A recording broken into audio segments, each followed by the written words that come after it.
Your doctor has advised that you need a carpal tunnel release operation to help with your symptoms. Before doing this, there are some important things we need to let you know about your treatment. We will cover some of these now, and again in depth on the consent form, which you need to sign before we can start.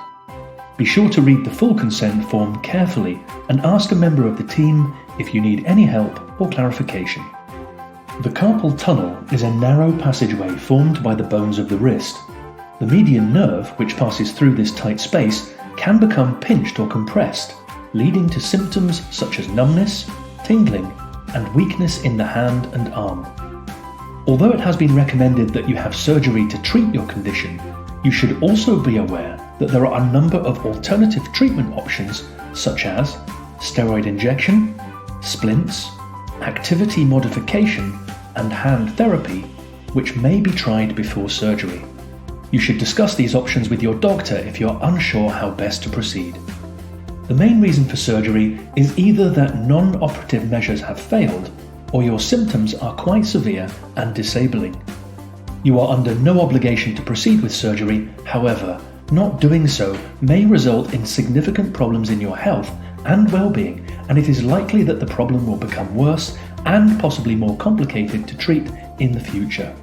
Before this surgery is performed, it is important that we let you know about the procedure. Carpal tunnel release is usually performed under local anesthetic, which means that your doctor will give you a numbing injection. You will be able to move your fingers and you will have feeling of something being done, but you will not feel any pain. Once the injection has been performed, your hands will be cleaned with antiseptic before surgery.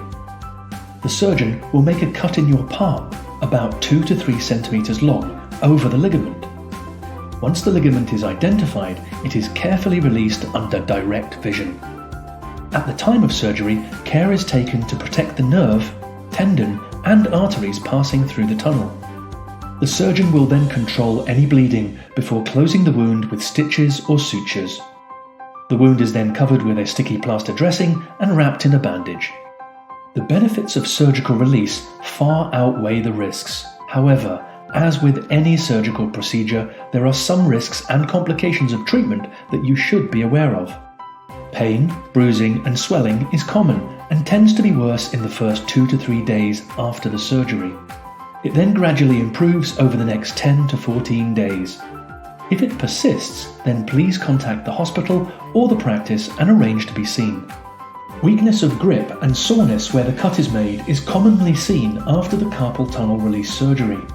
This may last up for 2 to 3 months after surgery, but if it persists after that, then contact the hospital or surgeon. The risk of nerve damage is very low, less than 1%, and if this does happen, it is usually minor and recovers over a 6 to 9 month period.